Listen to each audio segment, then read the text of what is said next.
Charlotte's Web by E.B. White. Chapter 13. Good Progress.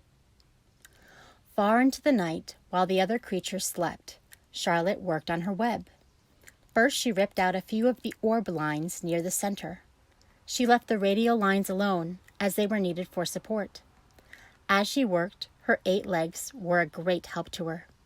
So were her teeth. She loved to weave, and she was an expert at it. When she was finished ripping things out, her web looked something like this. A spider can produce several kinds of thread. She uses a dry, tough thread for foundation lines, and she uses a sticky thread for snare lines, the ones that catch and hold insects. Charlotte decided to use her dry thread for writing the new message. If I write the word terrific with sticky thread, she thought, every bug that comes along will get stuck in it and spoil the effect. Now let's see.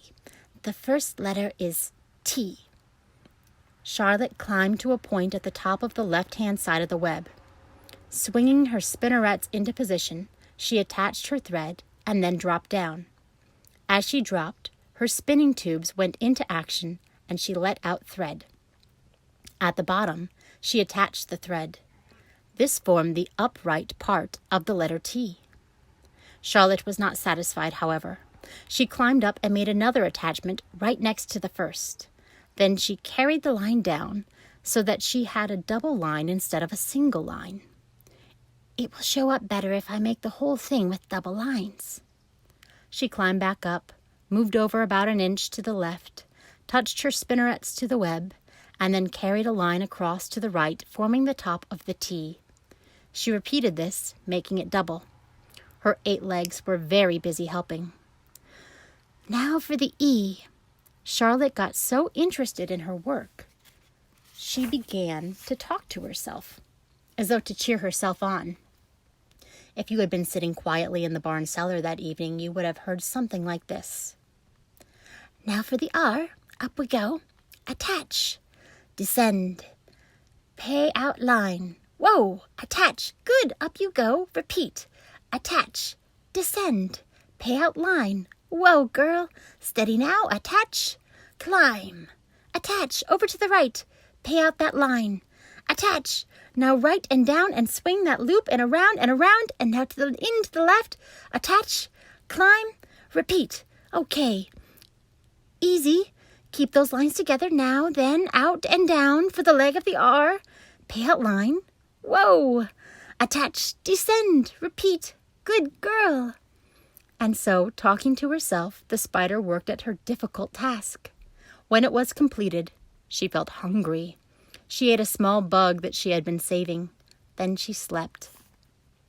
Next morning, Wilbur arose and stood beneath the web. He breathed the morning air into his lungs. Drops of dew catching the sun made the web stand out clearly. When Lurvy arrived with breakfast, there was the handsome pig, and over him, woven neatly in block letters, the word terrific. Another miracle. Lurvy rushed and called Mr. Zuckerman. Mr. Zuckerman rushed and called Mrs. Zuckerman. Mrs. Zuckerman ran to the phone and called the Arables. The Arables climbed into their truck and hurried over. Everybody stood at the pig pen and stared at the web and read the word over and over, while Wilbur, who felt really terrific, stood quietly swelling out his chest and swinging his snout from side to side. Terrific, breathed Zuckerman in joyful admiration. Edith, you better phone the reporter on the Weekly Chronicle and tell him what has happened. He will want to know about this. He may want to bring a photographer. There isn't a pig in the whole state that is as terrific as our pig. The news spread. People who had journeyed to see Wilbur when he was some pig came back again to see him now that he was terrific.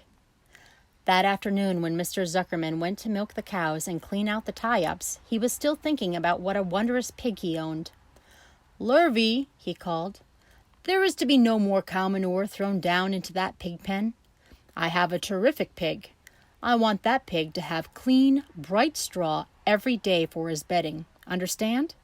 Yes, sir, said Lurvy. Furthermore, said Mr. Zuckerman, I want you to Start building a crate for Wilbur. I have decided to take the pig to the county fair on September 6th. Make the crate large and paint it green with gold letters." "What will the letters say?" asked Lurvy. "They should say, Zuckerman's famous pig." Lurvy picked up the pitchfork and walked away to get some clean straw. Having such an important pig was going to mean plenty of extra work. He could see that. Below the apple orchard, at the end of a path, was the dump where Mr. Zuckerman threw all sorts of trash that nobody wanted anymore.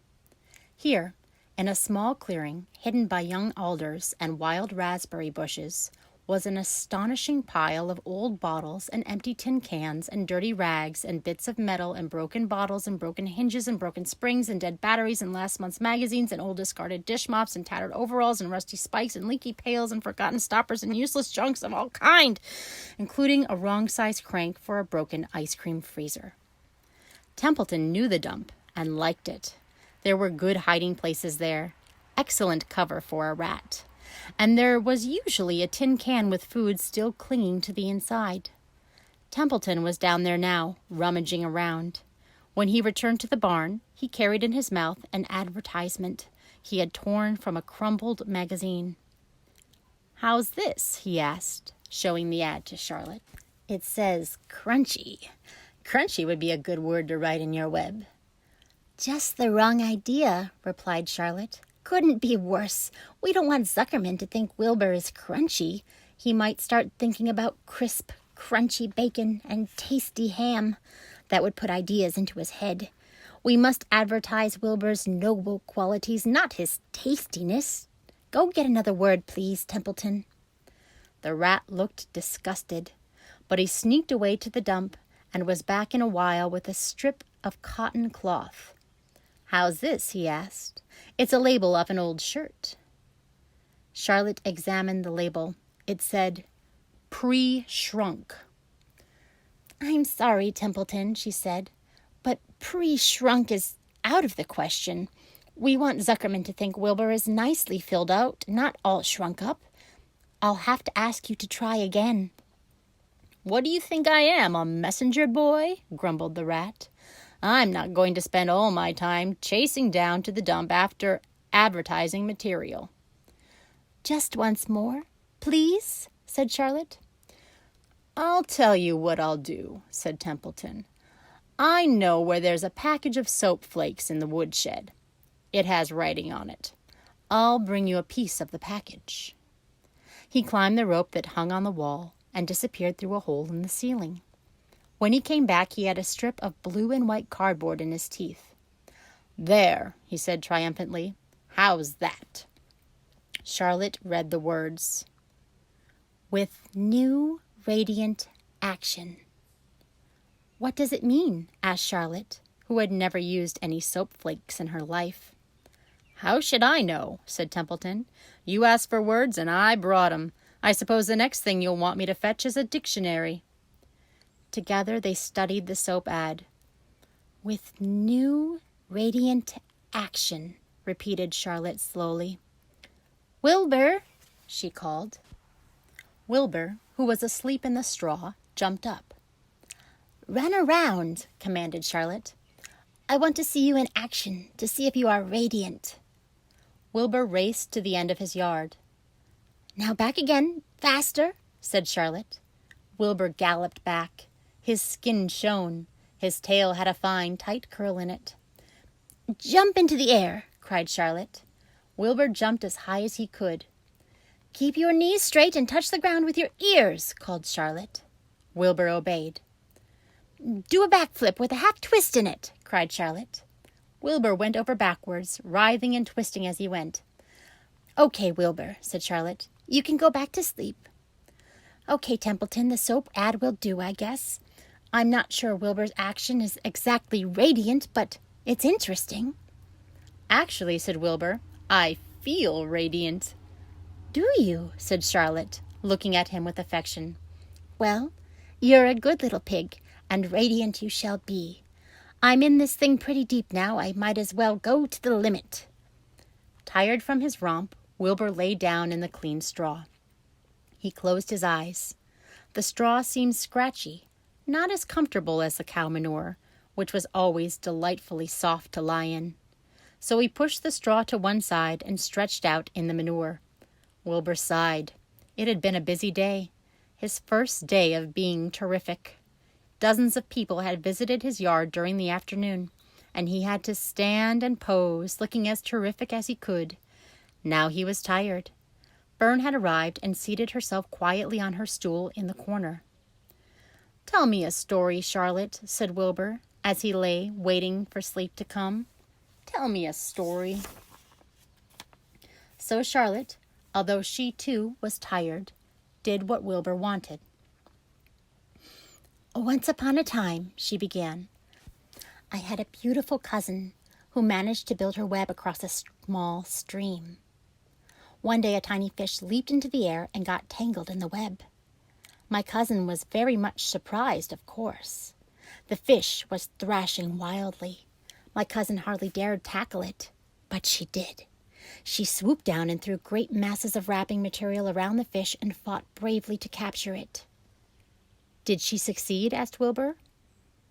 "It was a never-to-be-forgotten battle," said Charlotte. "There was the fish, caught only by one fin, and its tail wildly thrashing and shining in the sun. There was the web, sagging dangerously under the weight of the fish." "How much did the fish weigh?" asked Wilbur eagerly. "I don't know," said Charlotte. "There was my cousin, slipping in, dodging out, beaten mercilessly over the head by the wildly thrashing fish, dancing in, dancing out, throwing her threads and fighting hard. First she threw a left around the tail. The fish lashed back. Then a left to the tail and a right to the midsection. The fish lashed back. Then she dodged to one side and threw a right, then another right to the fin, then a hard left to the head, while the web swayed and stretched." "Then what happened?" asked Wilbur. "Nothing," said Charlotte. "The fish lost the fight. My cousin wrapped it up so tight it couldn't budge." "Then what happened?" asked Wilbur. "Nothing," said Charlotte. "My cousin kept the fish for a while, and then, when she got good and ready, she ate it." "Tell me another story," begged Wilbur. So Charlotte told him about another cousin of hers, who was an aeronaut. "What is an aeronaut?" asked Wilbur. "A balloonist," said Charlotte. "My cousin used to stand on her head and let out enough thread to form a balloon. Then she'd let go and be lifted into the air and carried upward on the warm wind." "Is that true?" asked Wilbur. "Or are you just making it up?" "It's true," replied Charlotte. "I have some very remarkable cousins. And now, Wilbur, it's time you went to sleep." "Sing something," begged Wilbur, closing his eyes. So Charlotte sang a lullaby, while crickets chirped in the grass and the barn grew dark. This was the song she sang. "Sleep, sleep, my love, my only, deep, deep in the dung and the dark. Be not afraid and be not lonely. This is the hour when the frogs and thrushes praise the world from the woods and the rushes. Rest from care, my one and only, deep in the dung and the dark." But Wilbur was already asleep. When the song ended, Fern got up and went home.